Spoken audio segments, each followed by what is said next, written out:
Chave para o paraíso. Existem muitos hadiths do santo profeta Mohammed, que a paz e as bênçãos estejam com ele, que aconselham à humanidade que quem quer que testemunhe que não há ninguém digno de adoração exceto Alá, o Exaltado, e que o santo profeta Mohammed, que a paz e as bênçãos estejam com ele, é o servo e mensageiro final de Alá, o Exaltado, será salvo do fogo do inferno. Um exemplo disso é encontrado em Sahih Bukhari, número 128.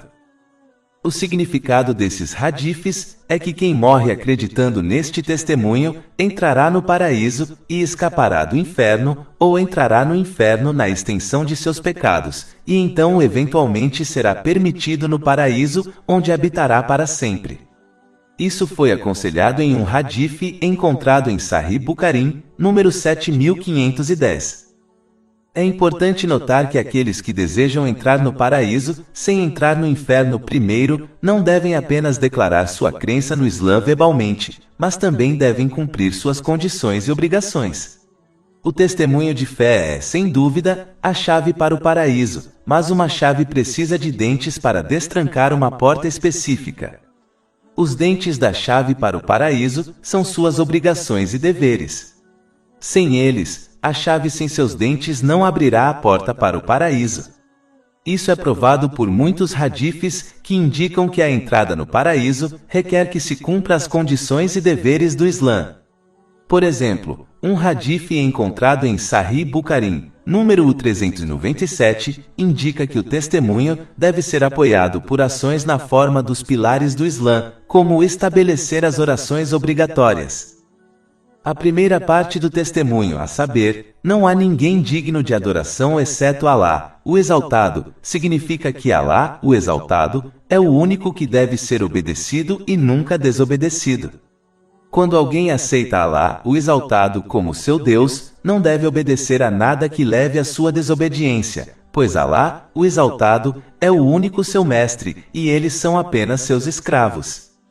Mas no momento em que alguém obedece a qualquer coisa que leve à desobediência de Alá, o Exaltado, então ele corrompeu sua crença em sua unicidade, o que foi indicado no capítulo 45 Al-Jathiya, versículo 23. Viste aquele que tomou por Deus o seu próprio desejo. O Alcorão Sagrado alertou os muçulmanos de que quem comete pecados está na realidade adorando o diabo, pois obedeceu a ele, em vez da obediência de Alá, o Exaltado. Capítulo 36 e assim, versículo 60. Não vos ordenei, ó filhos de Adão, que não adorasseis Satanás, pois ele é de fato, um inimigo manifesto para vós. Os muçulmanos que rejeitam seus desejos, os desejos dos outros e os comandos do diabo, e em vez disso, obedecem somente a Alá, o Exaltado, realmente tomaram Alá, o Exaltado, como seu Deus.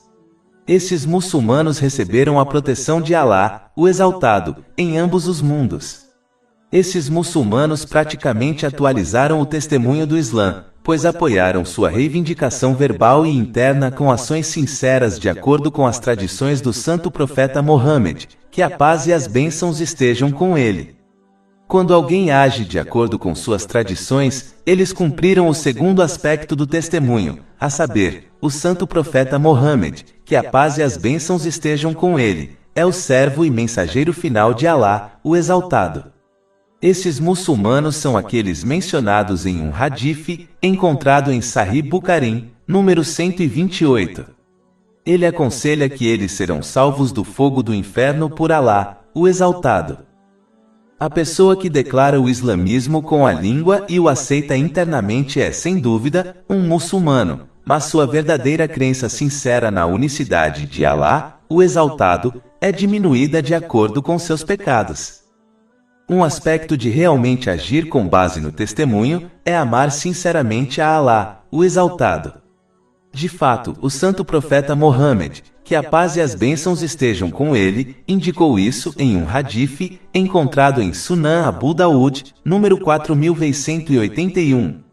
Ele aconselha que este é um aspecto do aperfeiçoamento da fé. Isto é quando alguém ama o que Alá, o Exaltado, ama e odeia o que ele odeia.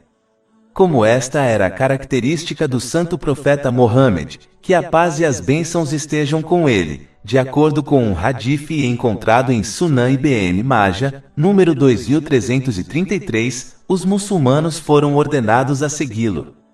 Capítulo 3 Al-Imran, versículo 31.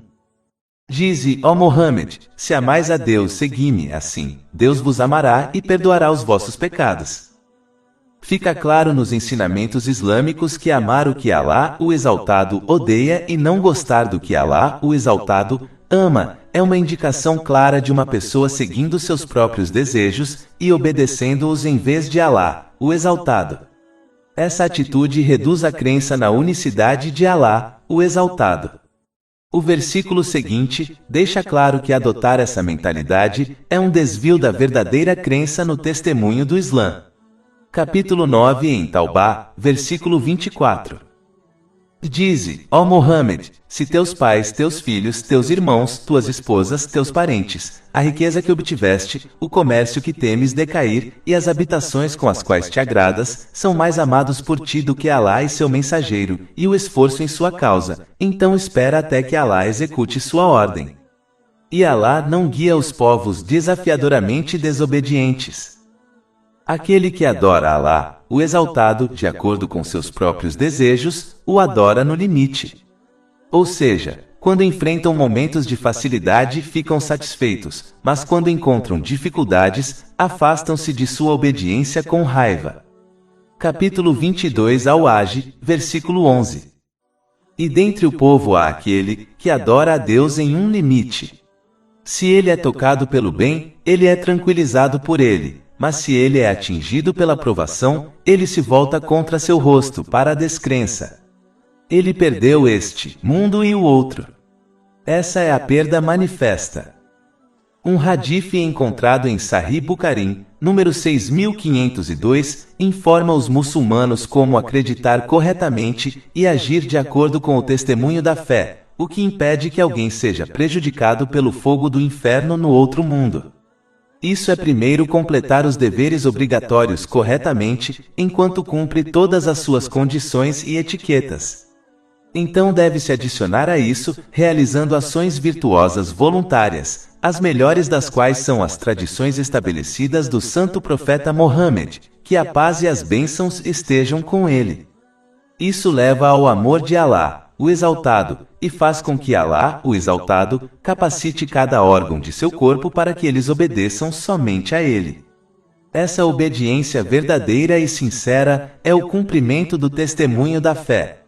Este é o coração sadio que contém somente o amor de Alá, o Exaltado, e é livre de desejos mundanos e do amor do mundo material.